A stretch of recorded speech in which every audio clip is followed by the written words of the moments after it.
I'm good, I'm thanks. You so gave me a little I'm laugh there. I like a little well, joke. good. Well, good. Thank you. I'm telling you, I'm so tired from taking my son out trick or treating last night that I feel like I could just fall over. So, a good, great topic for this month that you've let us know we're going to be focusing on is resilience. I don't know that I'm going to fall into that category today that I can be very resilient, but I'll let you take it away starting this month talking about it. Perfect, thanks. So last month we were talking about pressure. This month we're talking about resilience and specifically how we can actually use practical techniques to build it. So today I'm just going to introduce the topic, give people a bit of a sense of what resilience is, what we're talking about, what the research says, and also we're going to talk about the stories that you tell yourself and how they can impact your trading. So to start off, when we're talking about resilience, we just mean the ability to bounce back quickly and effectively from adversity. And so in a trading context, what we mean by resilience is being able to really reset back to neutral after you've taken a trade that's gone against you, or sometimes for some people it's actually when they've made money on a trade, they find it hard to reset to neutral for the next one. So they would be examples of where you might need resilience, but also obviously as mistakes or errors escalate and you get into maybe a bad trading day, a red day, a run of red days, or possibly blowing up your account, you're going to need resilience in spades. And so it's a good topic to focus on because it's very applicable within trading. And to me, I would actually say that it's one of the key psychological skills that you need to have if you want to be successful in the long run with trading. It's that important because it's not necessarily the fact that you make mistakes that will determine your success. It's how you recover from them. And so I just want to explain what the research says about resilience as well, because it's really interesting. So they did a lot of research around this. So Martin Seligman, if anyone's interested in this, is the kind of person who champions all of this resilience research. And they found that people respond to adversity in different ways, and it kind of follows the normal curve of distribution. So some people, when they experience an adverse event, and this could be a really significant trauma or something smaller, they experience a state where they crumble. So if it's a really significant trauma, maybe they're experiencing post-traumatic stress disorder or depression. If it's a lesser trauma, then they're just kind of crumbling under it and they don't recover that well. Some people then in the middle will experience the trauma or the adverse event and they'll be impacted for a while. So like maybe a month if it's something significant. And then they recover back to neutral, to where they were at before.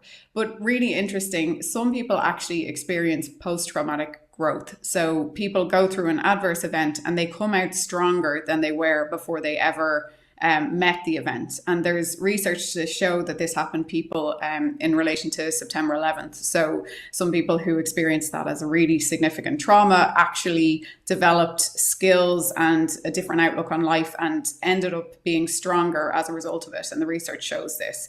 So how is this relevant to trading? Well, it means that there's actually a way that you can grow from your mistakes. And the research that looked into this said that people who have a more optimistic mindset tend to be those people who experience post-traumatic growth. So if we boil it down, the idea is that you can actually train to become more resilient and to grow from your mistakes and errors and bad red days, runs of red days. You can train to become stronger as a result of those. And the key is in training your mindset and also adopting a really effective lens on the world, and also training psychological skills to help you to become better at recovering from mistakes and adversity. And so the US military actually have heavily invested in this. So they've been running a resilience program within the army for quite a number of years now. And I think the original investment was something around $145 million. So they really heavily invested in training the troops how to build resilience so that they could obviously recover from trauma that's part of the job. So what can we learn from this? We know that we can use practical techniques to improve the ability to reset after trade goes against you, after you've had a red day or a run of red days, or you've blown up your account. And I'm just going to focus for 2 minutes today on one way that you can do this. And for the rest of November, we'll talk about different ways you can approach this.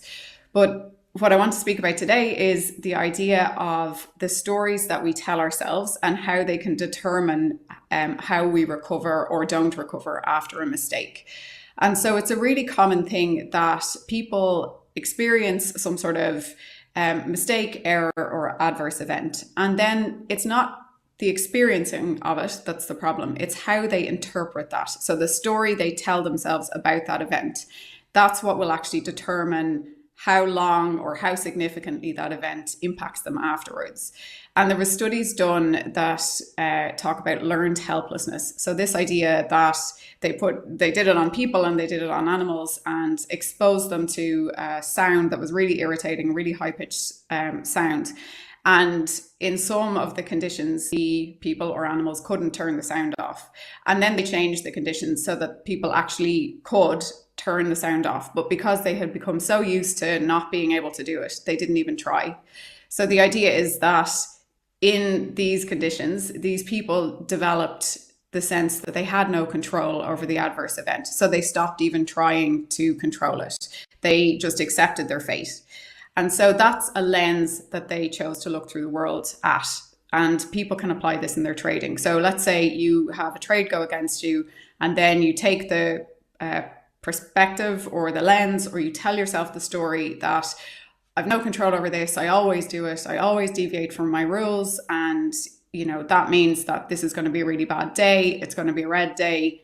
I'm never going to make it as a trader. That's a story that you tell yourself in relation to an adverse event. So trade going against you. And so the idea here is that we can actually shift the stories we tell ourselves in order to recover quickly and more effectively from a mistake.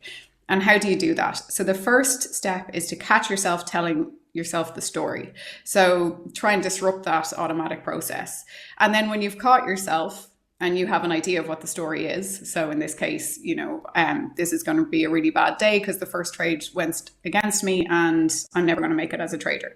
Then explore what the exact opposite of that would be. So the most optimistic version of that story. And so that could be something like, every next trade that I take today is going to be green. It's going to be a brilliant day. And then go back to the most logical, realistic middle story. So it could be, okay, a trade's gone against me. It's not the end of the world. I just need to stick better to my trading rules for the next one. Let me focus on my process.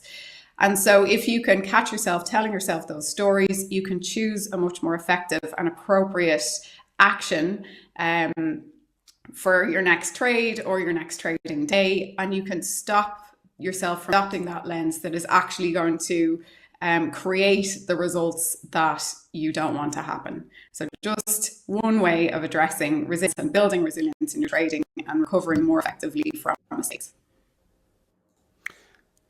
Fantastic info, Créde.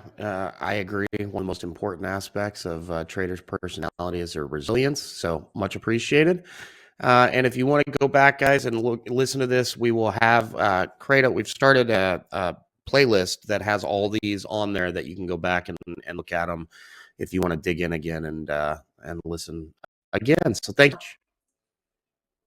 Awesome. Thanks, Norm. Have a great day.